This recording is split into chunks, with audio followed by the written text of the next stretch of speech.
भारत में लोकतंत्र की स्थिति क्या है, कैसी है?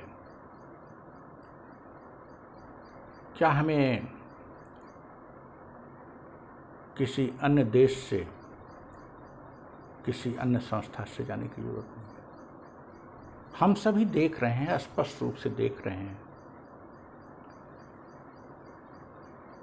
कि लोकतंत्र, लोकतांत्रिक मूल्यों, लोकतांत्रिक भावना, संवैधानिक मूल्यों, संवैधानिक भावना में कितनी तेजी से लगातार गिरावट आती जा रही है।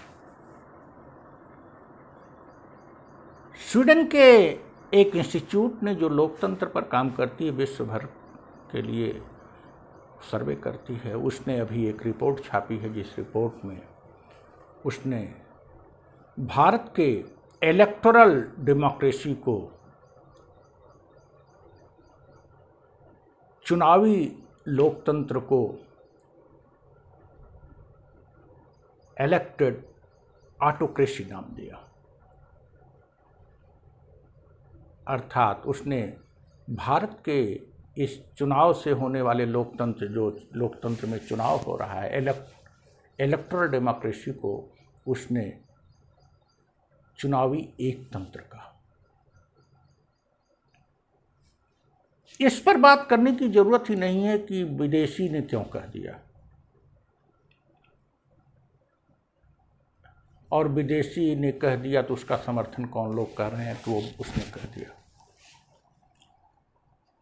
हाँ, एक सच्चे लोकतंत्र का तकाजा है, एक सहिष्णु देश का तकाजा है कि देश का या बाहर का कोई भी व्यक्ति यदि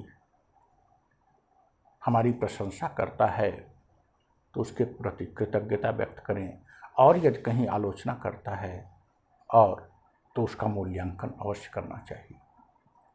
हम उसका मूल्यांकन करें, लेकिन उसका मूल्यांकन हमारे सामने है। ऐसा तो है नहीं स्वीडन के उस इंस्टीट्यूट ने बताया इसलिए हम जान गए। हमारे देश का प्रधानमंत्री प्रेस कॉन्फ्रेंस करता नहीं, प्रेस से मिलता नहीं, आलोचना बर्दाश्त करता नहीं, आलोचना करने वालों के खिलाफ डंडा चलाता है। उसके पास सीबीआई है, ईडी है, इनकम टैक्स है, राजद्रोह का केस बनाता है। मीडिया की हालत सबको पता है, मीडिया को मोबिलाइज करता है।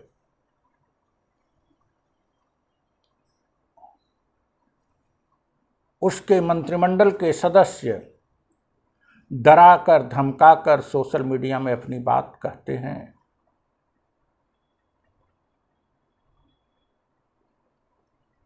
क्या ये लोकतंत्र है?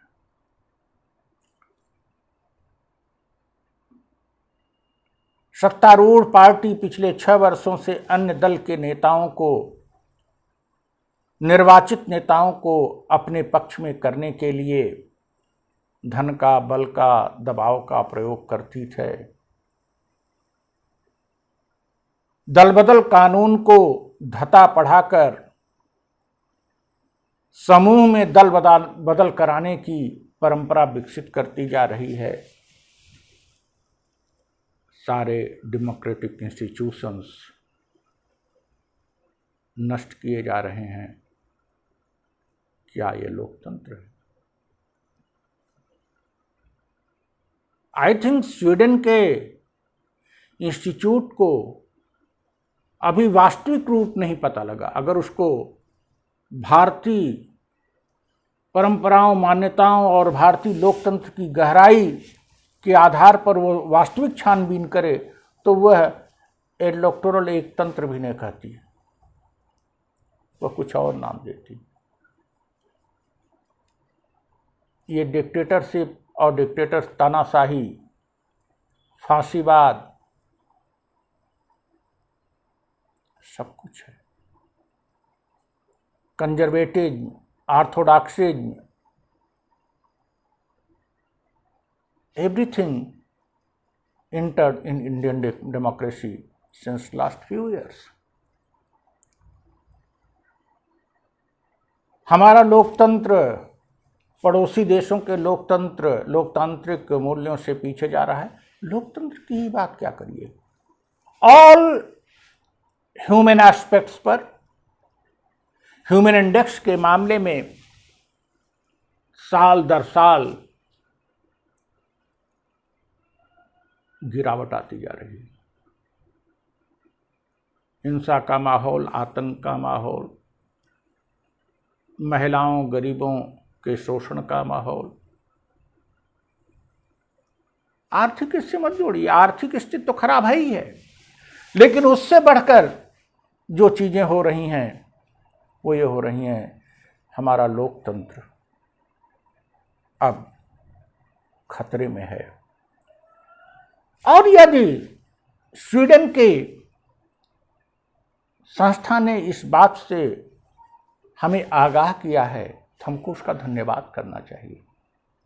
कम से कम भारत की समस्त जनता को आभार व्यक्त करना चाहिए और उस पर चिंतन करना चाहिए। हम स्वीडन की कंपनी को या अमेरिका के किसी रिपोर्ट को या यूएनओ की किसी रिपोर्ट को सिरे से खारिज करने के विदेशी है, तब तो सैन्य तानाशाही भी आ जाएगी। विदेशी हैं, आप क्या चाहते हो? इस पर बहस होना भी लोकतंत्र के खिलाफ है कि विदेश के इंस्टीट्यूट ने क्यों कहा।